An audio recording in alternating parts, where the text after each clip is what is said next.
Decisive day है और मैं मान के चलता हूँ शैल जी कि कल मैं ये सोच रहा था कि ये 31,450 और 31,500 तक का स्विंग तो देगा। वहां पे कॉल राइटर था, लेकिन 31,500 से लेकर 31,800 यानी ये 300 पॉइंट मेरे लिए भी शैल जी एक सरप्राइज पैकेज था। फ्रेंकली स्पीकिंग 2 बजे मेरा आउटलुक था ये कि मैं 31,500 के ऊपर बैंक निफ्टी को नहीं देखता और वहां पे मैं गलत था, लेकिन 300 पॉइंट बैंक निफ्टी ने वहां से और दिए।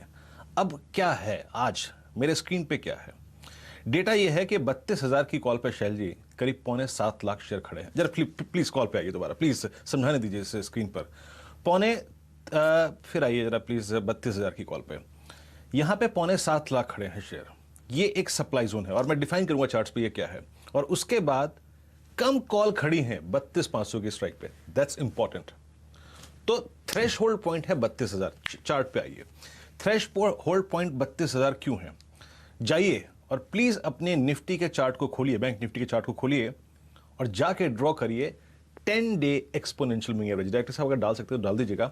शैल जी आप समझ लीजिए कि 12 मार्च से लेके आज तक, 12 मार्च जो आपने चीज कही ना कि यह दुनिया का सबसे खराब इंडेक्स है, आप देखिए इसकी वीकनेस का अगर आप देखें सबब यह है कि 12 मार्च से लेके आज तक इसने अपना 10 day the shortest moving average वो भी वॉलेट नहीं किया ऑन द हायर साइड। अब वो कहां आता है आज?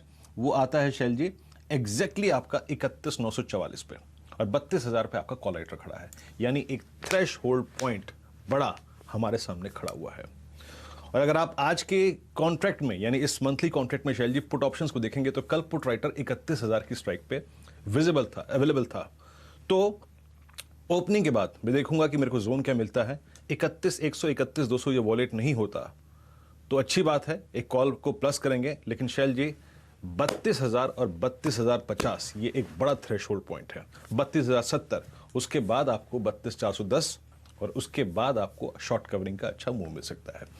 तो क्रक्स ये है कि शैल जी बैंक निफ्टी आज एक सबसे बड़े क्रिटिकल लेवल पे बैठा है। 32,000 is a make or break और on the downside 31,000 is make or break. Shail ji over to you. तो वीरेंद्र जी ऐसा करते हैं, बहुत मायूसी है चौतरफा, तो 32,000 की कामना करते हैं ताकि सबका मुनाफा भी हो, हरा निशान भी दिखे और चेहरे पर भी मुस्कान आए। तो ये रणनीति रही निफ्टी और बैंक निफ्टी पर। अब जुड़ते हैं अपने टेक्निकल पैनल से। असित बरन जी हमारे साथ गुड़गांव से जुड़ रहे हैं, मयूरेश जोशी साहब जुड़ चुके हैं, राहुल शर्मा जी हैं, राजेश सतपुते, पालविया साहब, मानस जायसवाल साहब, सब हमारे साथ मौजूद हैं और एक से एक बढ़िया कॉल्स आपके सामने आती हुई अब दिखेंगी। सबसे पहले जुड़ते हैं असित जी से। असित जी, आपने मूड माहौल सुना वीरेंद्र जी से, निफ्टी और बैंक निफ्टी में बताइए कोई ट्रेड आपके जहन में हो तो, और फिर अपनी टॉप कन्विक्शन कॉल शेयर कीजिए। Morning Shail ji, morning Virender ji and good morning to everyone on the panel. मेरे हिसाब से शैल जी एफआई डेटा काफ़ी स्ट्रॉन्ग है एंड मेरा शॉर्ट टर्म बुलिशनेस जो है that will be intact till the time हम 14,150 और 200 के लेवल के नीचे नहीं जा रहे। मुझे नहीं लगता कि हम इतना गैप डाउन में खुलेंगे जैसे एसजेएक्स प्रेडिक्ट कर रहा है, but at the same time I will be trading cautiously.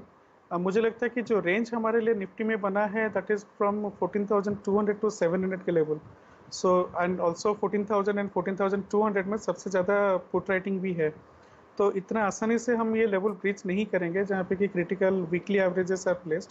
सो मैं बुलिश हूँ शॉर्ट टर्म में and any day I try to buy calls at the money calls and between Nifty and bank Nifty मुझे सम्मान लग रहा है कि bank Nifty is a shade better than Nifty as long as it is above 31,500 and जैसे वीरेंद्र जी ने बोले 32,000 level, yes that is also I'm closely watching.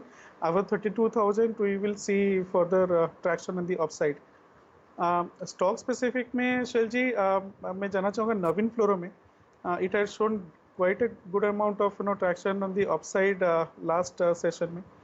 इसमें ओपन इंटरेस्ट 22% में इजाफा है और IV is up by 6% which shows lot of demand is there for the premiums. So अगर ये कुछ नीचे खुल रहा है 3100 का स्टॉप लॉस लेके अराउंड 3320 3350 के लेवल का टारगेट में देख सकता हूँ। इसमें एक बुलिश एंगल्फिंग कैंडल कल बना था एंड 3200 के स्ट्राइक प्राइस में सबसे ज़्यादा कॉल राइटिंग है। So in case we are about 3200 का strike price, beyond 3300 there is no other kind of significant call writing. So इसमें मैं बुलिश रहूँगा, बाय ऑन डिप का स्टॉक रहेगा फॉर टुडे।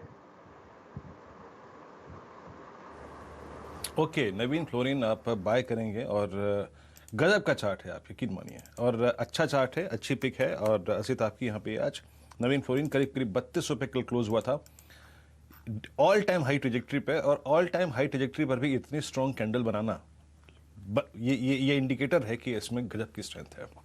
बस ट्रेड को संभाल के करना है। अब चलते हैं और लोगों से बात करते हैं। मानस जायसवाल, गुड मॉर्निंग, कार्यक्रम में स्वागत है आपका। आपकी अप्रोच क्या रहेगी आज की स्टॉक स्पेसिफिक, कौन सा स्टॉक लॉन्ग कर रहे हैं आप?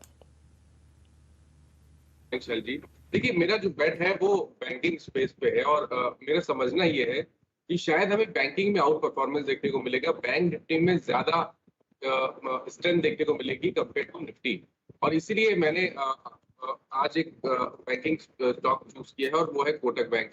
कल आईसीआईसीआई बैंक की बात की है और डेफिनेटली आईसीआईसीआई बैंक सबसे स्ट्रॉन्ग स्टॉक दिखता है बैंकिंग स्पेस में, लेकिन ऑलरेडी हमने काफी बात कर ली है। तो आज कोटक बैंक में रिकमेंडेशन रहेगा। अगर हम कैंडलस्टिक पैटर्न देखेंगे तो बुलिश एंगल्फिंग पैटर्न है और जस्ट अपने 200 मूविंग एवरेज के आसपास ये पैटर्न बना है। तो ऐसा लगता है कि यहाँ से एक मीनिंगफुल बाउंस बैक देखने को मिलेगा और इस रिकवरी में शायड अपना 100 मूविंग एवरेज स्टॉक टेस्ट करने की कोशिश करेगा। तो कोटक बैंक में खरीदारी करनी है। 1800 रुपए के आपके टारगेट रहेंगे और स्टॉप लॉसेज 1699 के रहेंगे। कोटक महिंद्रा बैंक मानस ने पैक किया, चूज किया है। आपके स्क्रीन पे टारगेट्स एंड स्टॉप लॉस हैं, और जब आप सीएनबीसी आवाज पे कोई भी कॉल्स देखें उसके तर्क को समझिए, याद रखिएगा। ब्लाइंड कॉल मत ट्रेड करिए, तर्क को समझिए। क्या कहा मानस ने एग्जैक्टली? कल का लो जो था या फिर कल का जो जोन था वो था 200 डे एक्सपोनेंशियल मूविंग एवरेज। कल कैंडल एनगल्फ हो गई, यानी प्राइस प्रीवियस डे के नीचे खुला और नीचे गया और प्रीवियस डे के हाई के ऊपर क्रॉस करके चला गया। That's the reason. ये बॉटम का एक संकेत होता है। चलिए अब और ट्रेडर्स से बात करते हैं, आज के ट्रेड्स के बारे में बात करते हैं। हमारे साथ राजेश सतपुते हैं। राजेश जी बताइए, आपका कन्विक्शन ट्रेड क्या होगा?